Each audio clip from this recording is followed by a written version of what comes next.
Nu vet jag precis vad ni tänker. Ni tänker, den där killen, han kan flugfiska. Men så är inte fallet. Däremot så ska jag gärna vilja lära mig det. Så därför har jag bestämt möte med en guide här vid Mörrumsån. Och han ska visa mig hur det går till att fånga lax med fluga. Och sen så blir det forspaddling. Mycket välkomna till Blekinge och till Gångcamping.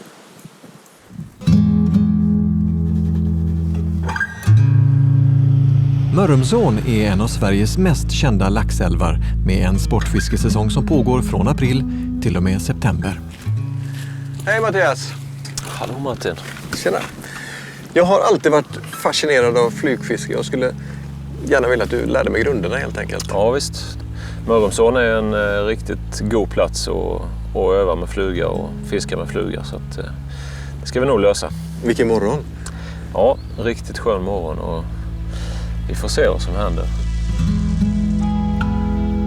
Den kalla morgonluften som dragit in bildar sjörök över vattenytan och allt känns precis så där rofyllt som jag hade sett framför mig. Vi drar på oss vardagsstövlarna och går ut i Mörrumsån för dagens första lektion. Okej Martin. Ja. För att få till ett riktigt bra flugkast så behöver man ha ganska distinkta rörelser. Och sett från dig där så kan man tänka sig att mina armar är i centrum på en urtavla. Och här i det främre positionen pekar nu den lilla visan ungefär på klockan 11, eller hur? Mm. Sen måste jag ta sats för att kunna kasta. Då ser du att jag reser upp spöet. Det blir den långa visan istället. Som pekar ungefär någonstans där på 7 minuter över 12 eller så, va? Mm. Så här mellan 7 minuter över och fram till klockan 11, där är arbetsvägen. För mig som aldrig fiskat med flugspö tidigare så handlar det inledningsvis om att lära in ett rörelsemönster och en timing som så småningom ska fastna i muskelminnet. Där är det bra. Riktigt tidigt stopp i framkastet. Vi får se om du bara kan sänka ner högerarmen. Försöka bevara den i ungefär 90 grader. Målet är alltid att fånga en fisk. Men för mig så är fisket också en stark naturkontakt. Väldigt fina upplevelser under skiftande delar av säsongen. Och sen är det ju just det här att lyckas fånga fisken på fluga och utrustningen för flugfiske som det är speciellt, va? Det är långa mjuka spön.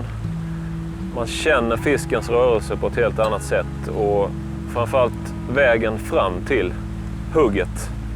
Det känns meningsfullt hela tiden. Man övar på att lyckas få flugan dit man vill ha den och kanske kunna kasta lite längre eller lite mer med ytterligare precision. Och det är rytmiskt och lustfyllt att kasta med fluga också. Mörrumsån är känt mest för att den har så storvuxen lax och havsöring. Och det är ju förhållandevis gott om dem med tanke på att den egentliga Mörrumsån är rätt så kort.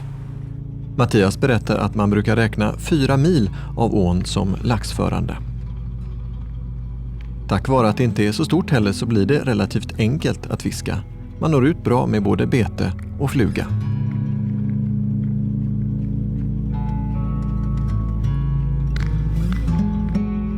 Oavsett hur det går med fisket så är naturupplevelsen alltid stor. Man är lyhörd för vad som händer och sker om man är på plats. Det finns inga dryga jobbtankar som stör en, utan när man väl har kommit hit och kört igång fisket då är man här och det är alltid stora upplevelser som väntar.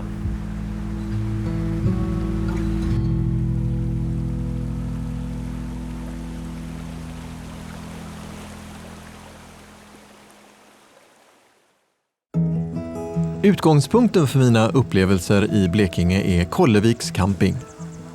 Det här är faktiskt en liten sak som kan göra en stor skillnad. Det är ett litet vattenpass som jag lägger på köksbordet och med hjälp av det och klossar som jag placerar under hjulen så kan jag få bilen perfekt i plan. Diskvatten rinner ut, duschvatten rinner ut mycket lättare. Sängarna är helt plana, det blir mycket bättre.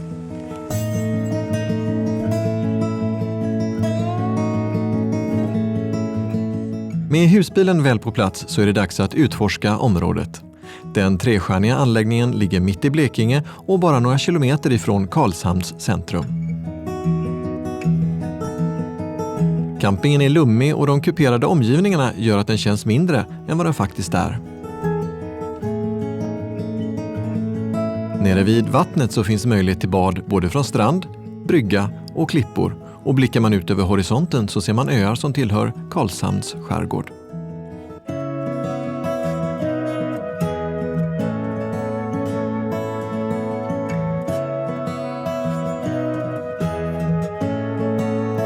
När eftermiddagen närmar sig så gör regnmolnen detsamma.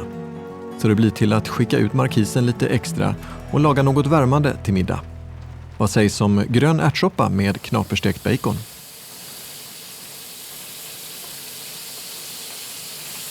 Jag börjar med att steka upp tärnad bacon.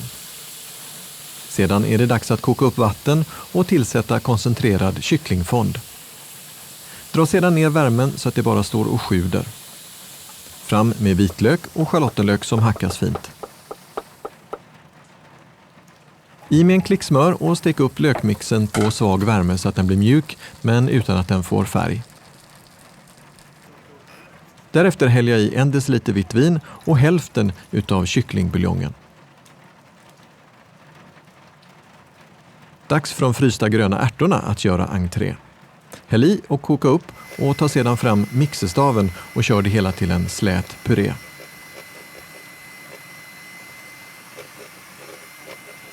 Nu kan du addera mer kycklingbuljong tills du får önskad konsistens och smaka av med salt och nymalen svartpeppar. Häll upp i en djup tallrik, garnera med en klick crème fraîche och strö över lite stekta baconkuber. Så, där har vi den. Den gröna ärtsoppan med knaperstekt bacon, vitt vin och en klick crème fraîche. Just nu så regnar det, men det gör mig faktiskt ingenting därför att imorgon så ska vi paddla forskajak och det behövs mycket vatten. Så att regnar det på lite till så kan det bli bra fart i backarna.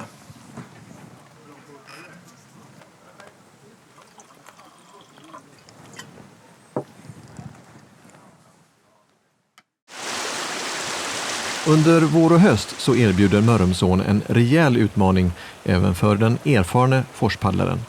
Men mitt i sommaren så är vattnet lugnare, vilket är en perfekt tid för en introduktionskurs. Välkomna till Ursulas äventyr och dagens forspaddling. Mitt namn är Emesjö, alias Ursula. Som sagt, vi har plockat ner kajakerna.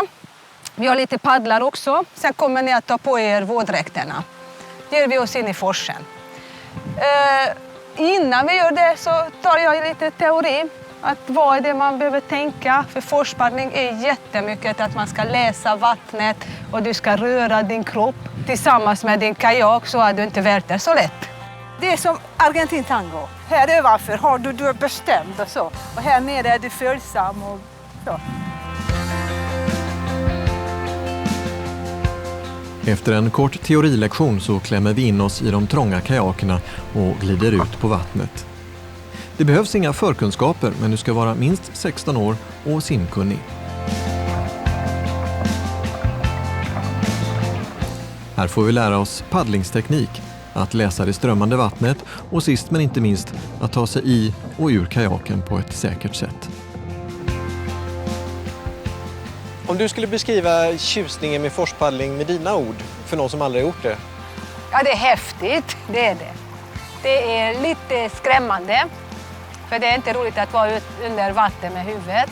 Det är... Ja, men just den här farten och att det kommer vattnet och skvätter över dig. Och då är du i elementen. Det enda du kan är att du samarbetar med den. Och följer med vågen. Alltså det är du själv som bestämmer. Det kan inte... Sitter du där helt passivt så tar vattnet över. Så här måste du vara bestämd. Och vill jag dit och gärna går jag dit.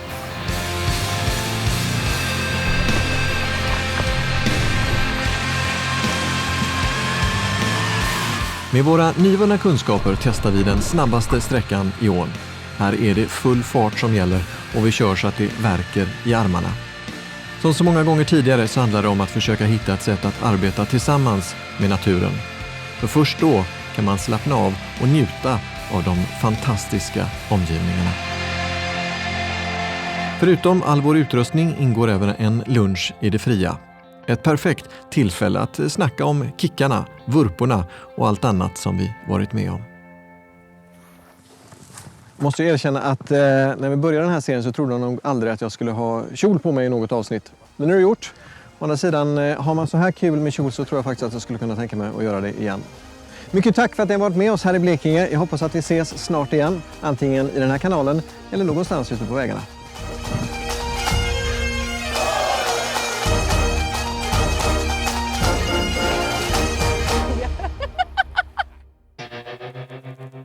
Fiskekursen i Mörrumsån arrangerades av Laxlyckan. Forspaddlingen gjordes med Ursulas äventyr och under vår vistelse bodde vi på Kålleviks camping.